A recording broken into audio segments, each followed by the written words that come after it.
Australia offers diverse fishing options. In this episode, the AFN fishing show Polaroid's lake trout in Victoria, before heading north to target tropical reef fish off Queensland 1770.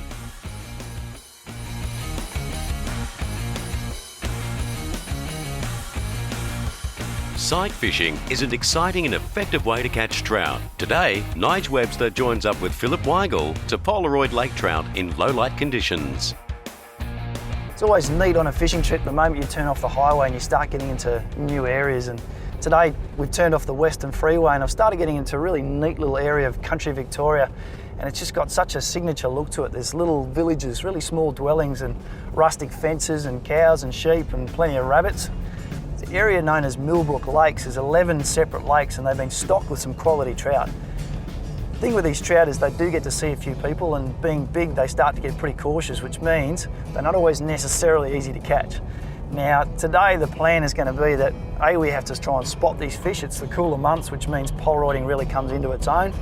So we've got to try and see them first, and then we've got to present well to them with a range of flies. So it's going to be some challenging fishing, but it should be exciting, and I'm really keen to see what this place offers, and also I better catch something after travelling this far.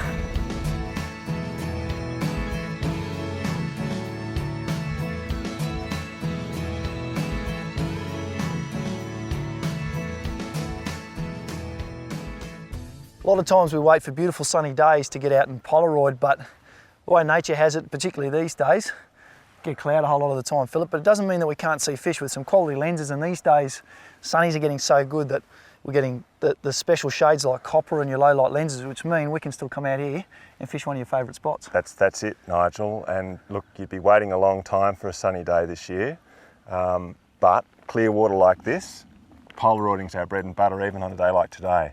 So what we're going to be doing, we're going to be working this steep edge here where we've got elevation, we can see down into the water. Yep.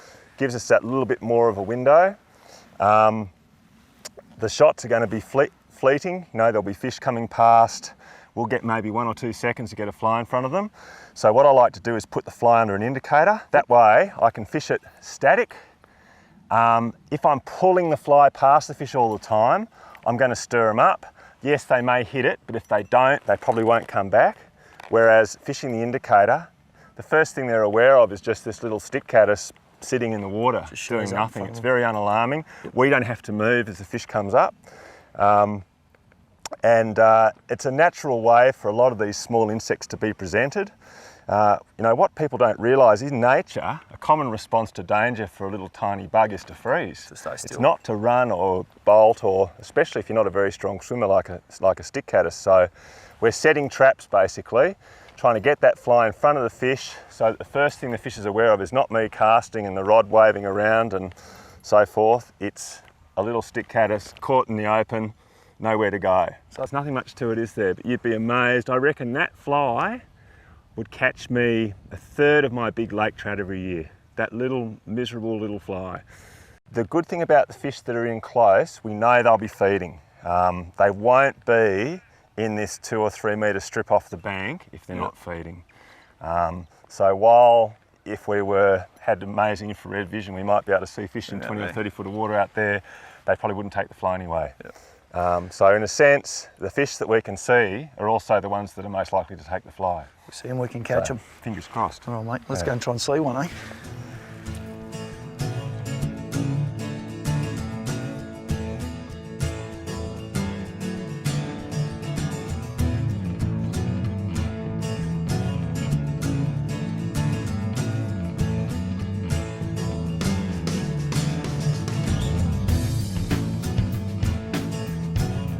Where is he? Oh, he's your way. Coming your way. Just get your fly out there. Oh, got him? Yep, nice. Well done, Phillip.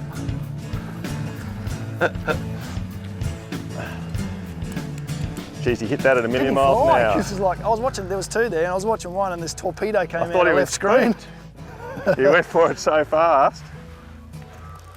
Thanks, mate. It's a good fish. It's going to take a while. It's funny, isn't it? You get one that just, you know, nibbles it.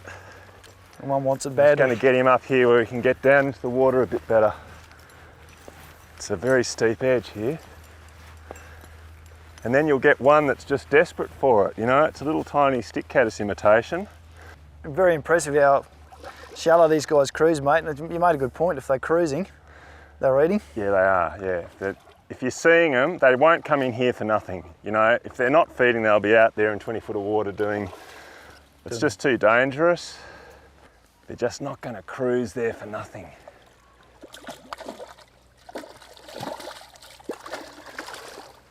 Bloody hell. Touch with the net, does that count? I think that counts. Yeah, that counts. Well done, mate. Here you go. Look at the condition of that. You're right. Yeah, thanks. Beautiful. That is a prime male rainbow, probably about 4 pounds, 3 pounds long, 4 pounds fat. Taking that stick caddis absolutely as if it was his last meal.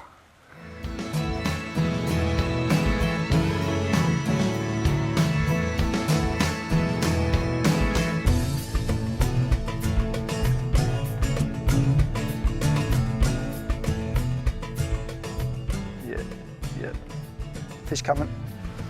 Gotcha. Well done, mate. You're right, they've looked at that. Get out of there, get out of there, get out of there. Nice. Thank you very much, Phillip. That was good. Oh, well done. I think you could try so many styles of fishing out there, but any style where you can watch fish eat what you got and let it all unfold is about as exciting as fishing gets. And the beauty of the long one, Phillip, fly is just such a nice way to present and feel every part of a fish's battle. It is, you know, you've got to be careful, got to be cautious. I know that bloke standing next to you, but you're not so sure about it. I don't think he likes me much either. He's run into you a couple of times, ruined his day. There we go. You've just about got the momentum there, Nigel. Beautiful. Here, do you want Here, let me take that. Fantastic. Oh yes, that's a lovely fish. First Millbrook trout. We have travelled for a purpose. That's a gorgeous looking fish, my gee. That's one of the nicer looking ones that we've caught. Just the. I bet you say that to all the blokes. No. That's an immaculate. If you wanted a museum example, don't worry, fish. We're not going to kill you. If you wanted a museum example of a perfect rainbow trout, look at those fins, mate. They're sharp as razors, every one of them. Big tail. You're right. Those white tips, you know, like. Yeah. Because we're in a low light day today and it's not that easy to see fish, the moment you do get a visual, sometimes as they start moving and get a little bit less easy to see, you just go and look at those, you can actually see those white fins still moving away. Let him go. What a beautiful fish. He's a nice one, Nigel. First Millbrook trout, Phillip, thank you very much. He's gorgeous. Well done, mate. It was worth the trip. I'll let him go. Join his mates. Oh, they're a special fish. That's good, point blank range stuff. At your feet, see it all happen. And you'd be lost without Polaroids though, wouldn't you? It's amazing how little you can see. Yeah. When you take them off, you've got to have them. That's right, and I think, you know, these days, I spoke to the spotters guys before I came and I said, I'm coming to Victoria, I'm pretty sure it's going to rain. I've got to go and see some fish, and they said, well look, we've got these new alpha lenses coming out. They're like got a mirror finish, HD quality, but we're also using obviously the copper, which is a low light lens, and yeah, it's helped us see fish so well. They're working very well. Pretty impressed. Yeah, no, they're working very well. Right. Let's go and catch another one, eh? All right.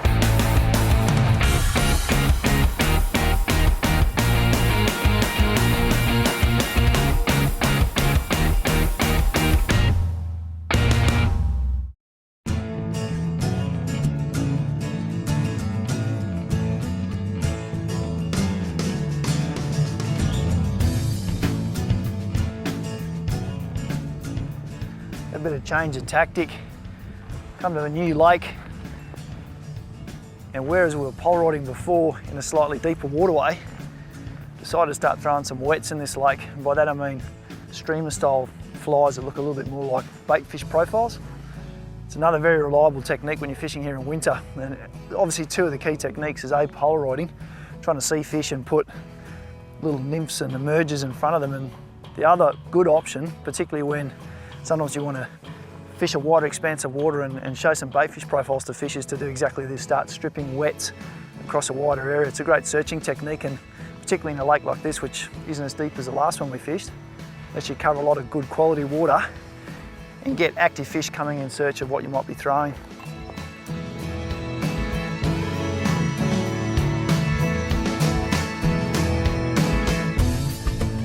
There we go, there we go. Oh, he's a good fish too, he's a good fish. Well done. Well, you called it, Phil. You said there's a fish there, Nige. Put one over there. Oh, Nice fish too. there's a nice fish. There he's going. Well done, mate. Beautiful. Good cast. It's not easy getting it all the way out there with the trees got to behind. belt it out. Yeah, nice fish. Is he a brown? I think it's just a Just spawn dark time rainbow? in this cannony water. Yeah. Oh.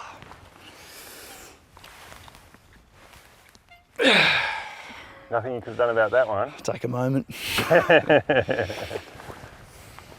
out. It's a very unjust world sometimes, It's Nigel. a horrible, horrible world sometimes. That's just not fair. It's not. It's interesting, even like we've got really overcast conditions here, but using the benefit of some guys that live here and fish here all the time and some sunnies, you can see lots of structure underneath the water. And by placing strategic casts and stripping flies through structure, you can still get some good fish to come up and have a look. That was a nice fish. Well, Still smarting a little bit inside, but where there's one, there's more. Better go and catch his big brother. I'll find my fly attached to a tree in the back somewhere. So this is one of my favourite outfits for this sort of winter fishing. I tend to fish a bit heavier than some people, but we get a lot of wind here. I like an outfit that's going to throw a decent sized fly a long way if I have to. So this is actually a 7-weight rod, 9.5 foot. The extra length gives you a little bit more distance, which can matter. A good reel. People say you don't need a serious reel for trout fishing, but you've seen some of the fish today, and a drag is a handy thing to have.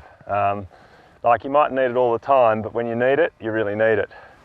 The leader, probably about 12 feet. I want the option at this end of the lake, especially where the water's deeper, for the fly to settle. So a long fluorocarbon tippet is going to help that happen. Get the fly down deep without having to take off the floating line, which I may well want to use soon up in that shallower marshy water.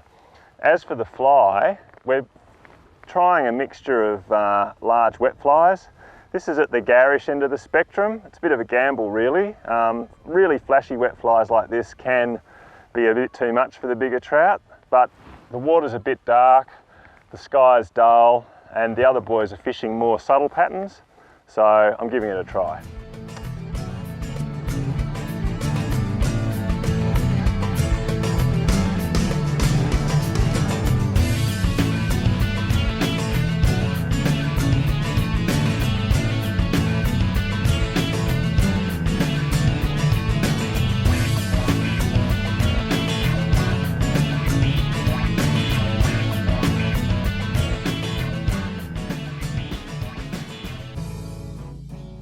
I'm a guide at Millbrook, have been for the last 14 or 15 years. My brother basically created this place. There's several lakes. This is, we've got the cabin lake and the cabin itself, and then we've got various lakes scattered around the countryside. It's a brown and rainbow trout fishery, and it's pretty much a 12-month fishery, 12 months of the year. Every season's different. The depths of winter has its own sort of charm, I suppose. Pulling wet flies to polaroided fish with flies under indicators and so forth. A bit of midge fishing. Fish do feed and rise on midge right through winter. And then in spring, mayfly hatches, summer, mud-eye, autumn smelters. Every season's got its little highlights. So that's Millbrook in a nutshell, I suppose. At Millbrook we have, there are 2 cabins, but it's treated as one entity. So whether there's just a father and son coming up for a weekend or a group of 10 mates, there's accommodation for all of you. But we really think one of the lovely things about Millbrook is the privacy, having a lake and a cabin to yourself. So we only ever book it out to one group at a time. So fly fishing is really everything I do. When I'm not guiding here, I edit Fly Fisher magazine. Comes out twice a year. I write articles for freshwater fishing. I've got a column in freshwater fishing every issue and a feature in freshwater fishing. Between that and the guiding and the editing and so forth, I'm kept occupied with fly fishing. Today I'm heading 6 hours north of Brisbane up the Bruce Highway to 1770. It's a spot that's high on the hit list of a lot of travelling anglers for good reason. There's some great creeks and estuaries which sit around the area. What I really want to do when I get up there though is head out of that deep water entrance and run out to the barrier reef. It's about 50 k's out there, but it's well worth the trip. The things that you can see and the fish you can catch. 1770 is very well known as being the gateway to the southern barrier reef. I've got on board a handy little bit of modern technology today to make the trip a little bit easier. It's the Magellan GPS unit, the Explorer 610. For some reason the weather blows up and I have to go fishing in those estuaries and creeks off the beaten track. I've got just the tool on board. The town of 1770 is the gateway to the southern barrier reef. Cruising the reef edges and casting smaller lures is a great way to tangle with a variety of reef species. It's a new day on the water, great weather, great spot with huge amount of opportunity with regards variety of species, but now I've got to go out and find them just like any new day on the water. And what I'm going to start doing is using my eyes to start with, see which way birds are going. You've got to remember that those little critters have got to eat to survive, and somehow they always seem to find where that bait is and where the bait is the predators are. Very often I head out on a day on the water, I've decided to go south, and as I'm heading that way I watch all these birds charging to the north. It very often tells you something that you may be going the wrong way. So as I start cruising out in the ocean towards some of the GPS marks I've stolen for this spot, what I'm going to do is keep my eye out for where birds might be heading to, and that might start narrowing down that search area. The other thing I'm going to do then is start using the eye on the sounder, see where there might be temperature changes, and then also instinct. Too often we ignore that little voice in our head which is going, Nige, maybe you should be going that way, because I reckon that's where the fish are going to be today. Anyway, enough talking, start using the eyes, and let's go about trying to find fish in this great spot.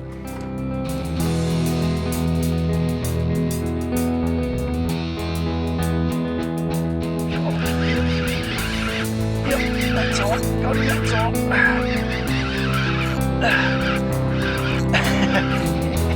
Oh, those big head shakes. You're going to lose fish. That's often when it happens. There you go, on your shark mackerel. Yep, that's what it is. Oh, there you go. That's what the fuss was about. Whew. On the species of mackerel, not one of the most desired ones, but nonetheless, good sport, particularly on light gear. And there you go, chomped away. That little 70 gram Halco twisty. It's a very, very versatile lure. Always got a few in the box, because days when you've got to go searching, having either your soft plastics or your metal slugs on board, just let you do the job a lot more easily. Better fish, that's a better fish, come on. Ate it on the drop, there we go, come on, get him up, get him up, get him up. There's lots of sharp stuff down there. You want to get fish up quick. A lovely red throat, look at that. Aren't they pretty fish? Oh, there we go. Beautiful red throat emperor. Aren't they a special fish to catch, and they fight superbly well. Opted to go for a soft plastic for a little while, just see if a slightly more subtle presentation will undo better reef fishing. That's first cast. The little Z-Man, one of the minnow style plastics. You obviously get different styles of plastic, some with paddle tails, and some that just look like a bait fish and they dart and weave a bit. Now, I like this one because I could sink it. They sink very easily, sink it right into the reef and give it those darty little hops before pausing it and letting it sink back down. In that case, I just hopped it up once, and then as it was dropping back down, this guy came up and whacked it. Lovely fish. A bit of reef colour for the day.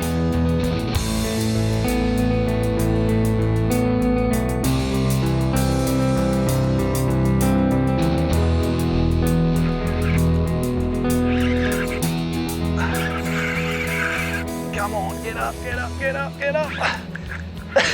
Slippery hands.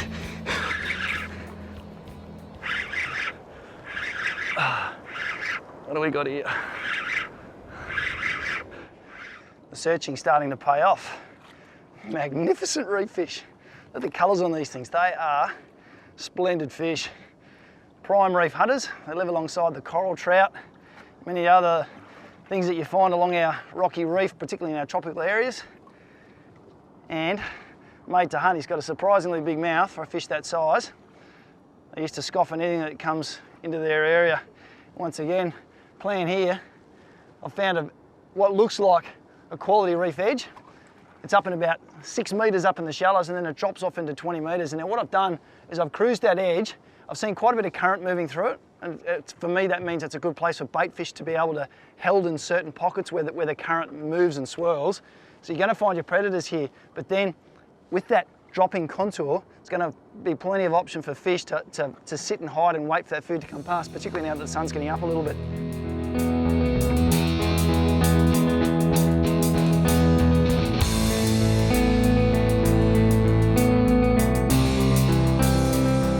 Getting the odd little bump and tap with a fish that's not really sucking it in. Sometimes an indication that coming towards slack part of tide and things like that where they're slowing down a little bit. You can still get them to eat it. Sometimes you've got to tease them into it. It's a case of, if you know they've come and had a bit of interest in your plastic, don't take it too far away from them. I'm getting a bump that will stop. The fish has obviously had a little look at it. All I want to do at that time is a little jiggle of the plastic and then leave it there. Let it sit back down close to that fish. And very often tease them to coming back and going, no, this thing's annoyed me enough, I'm now going to eat it.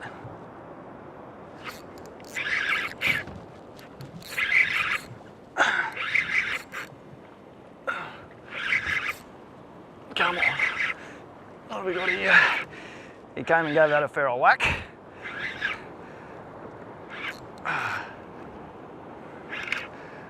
What do we got?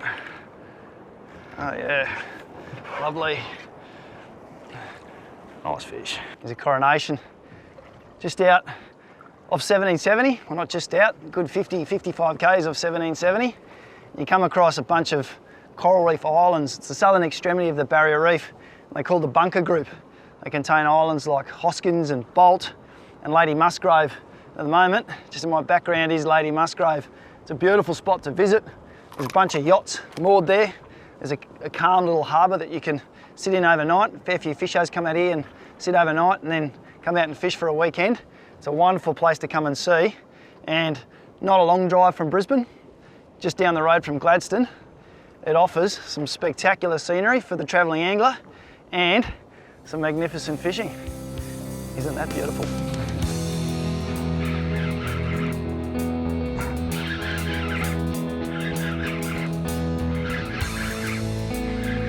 Fish followed it up a long way off the bottom.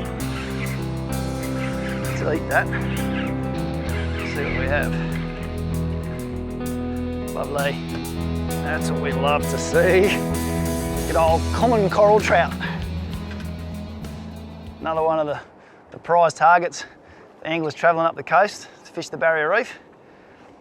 Beautiful, beautiful fish, and one of my favourite on the plate, particularly around that size. He's 40 centimetres, legal size 38 centimetres at the moment in Queensland, and fabulous fare. And the beauty of just getting on the move, travelling to a new spot, seeing the sights. I've started out going and chasing, using my eyes, but also chasing a few GPS marks. Borrowed a mate of mine's Magellan 610 Explorers. I didn't catch any fish of his marks. Maybe he didn't give me the best ones, but never mind, it was a good starting point. I then used my eyes, my sounder, what I knew of the local area, and where I most thought fish were going to be, around edges, current lines, where there were signs of bait, and I've come across a fair few new species. Well, not new species, but species in a new spot.